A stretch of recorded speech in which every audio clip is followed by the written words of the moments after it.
আসসালামু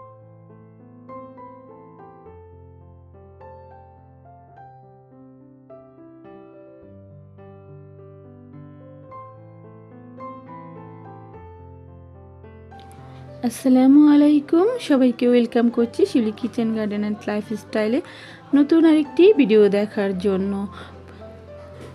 কাছে কিংবা দূরে, দেশ এবং দেশের বাইরে থেকে যে যেখান থেকে আমার ভিডিও করে দেখেন না কেন, আশা করছি সবাই আল্লাহর রহমতে ভালো আছেন, সুস্থ আছেন। আমরা আলহামদুলিল্লাহ ভালো আছি। তো প্রকৃতি দেখেন কেমন সুন্দর অন্ধকার হয়ে গেছে চারদিক, মনে হয় এখনই বৃষ্টি নামবে। তো প্রকৃতিটা বেশ ভালো লাগছিল, তাই আপনাদের মাঝে শেয়ার করলাম। আশা করছি ভালো লাগবে। আর ভিডিওটা দেখার শুরুতেই প্লিজ একটি লাইক দেওয়ার অনুরোধ রইল। আপনারা অনেকেই ভিডিও দেখেন তবে লাইক দেন না, প্লিজ মনে করে লাইকটি দেওয়ার অনুরোধ রইল। তো আজকে আমি লাল লাল চীনা হাঁসের ঝোল, মানে কষা মাংস ঝোল, মানে মাখা মাখা মাংস রান্না করব। আশা করছি রেসিপিটি আপনাদের ভালো লাগবে। আর রেসিপিটি কিভাবে আমি রান্না করি সেটা দেখতে হলে আমার সাথেই থাকুন। তো আমি মাংসটা ভালো করে অফ ক্যামেরায় কিন্তু হাঁসটা কেটে বেছে এবং পুড়িয়ে সুন্দর করে বেছে নিছি আর কেটে এখন ধুয়ে নিলাম।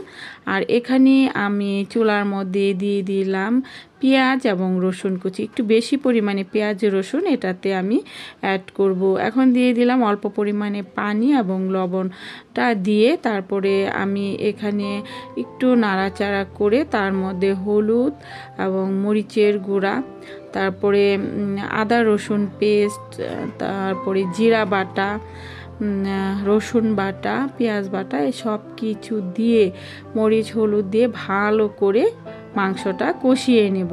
আর এতে আসলেও যে যেমন ঝাল খান, এতে একটু ঝালের পরিমাণটা বেশি দিলেই ভালো লাগে। আর লাল লাল করে মাংসটা রান্না করা হবে এবং লাল ঝোল চীনা হাঁসের। তো এখানে আমি সব কিছু উপাদানগুলো দিয়ে, সব কিছু উপকরণ দিয়ে ভালো করে নেড়ে চেড়ে আমি মশলাটা কষিয়ে নিচ্ছি।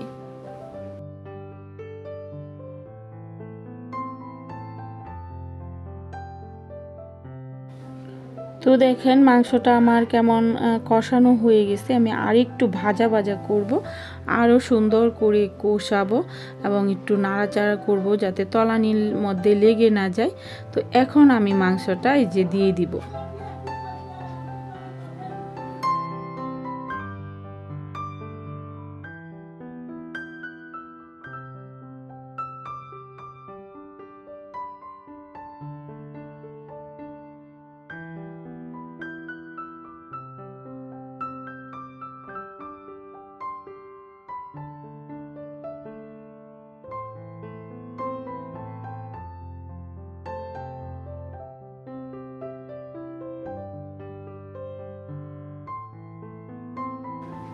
তো মাংসটা ভালো করে নেড়ে চেড়ে এখানে আমি কিন্তু কুসুম গরম পানি দিয়ে দিছি, আর এখন ঢেকে রান্না করে নেব।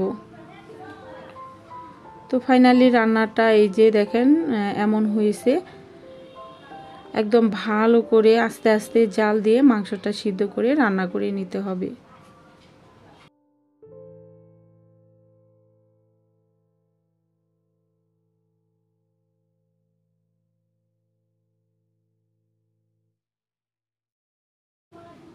তো মাংসটা দেখেন আমার প্রায় হয়ে গেছে। এখন কিন্তু এখানে আমি 3টা আস্ত রসুন দিয়ে দিলাম। আর এরকম হাঁসের মাংসতে এভাবে আরও বেশি পরিমাণে রসুন দিলে কিন্তু আরও বেশি ভালো লাগে। তো আমি এখানে 3টা দিয়ে দিলাম। রসুনটা দিয়ে ভালো করে ঢেকে আমি আরও আস্তে আস্তে একদম সফট করে মাংসটা রান্না করে নেব।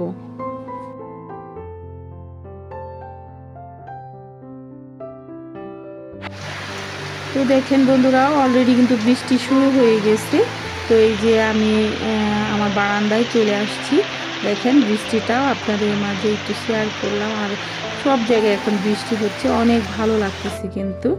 তো আমার রান্নাটা ফাইনালি হয়ে গেছে। এই যে দেখেন লাল লাল চীনা হাঁসের মাংস, চীনা হাঁসের মাংস রান্না অনেক লোভনীয়, খেতেও কিন্তু দুর্দান্ত, অনেক টেস্ট হয়েছিল। আপনারা একবার হলেও বাসায় ট্রাই করবেন, খেতে কিন্তু ভীষণ ভালো লাগবে সাদা পোলাও এবং ভাতের সাথে।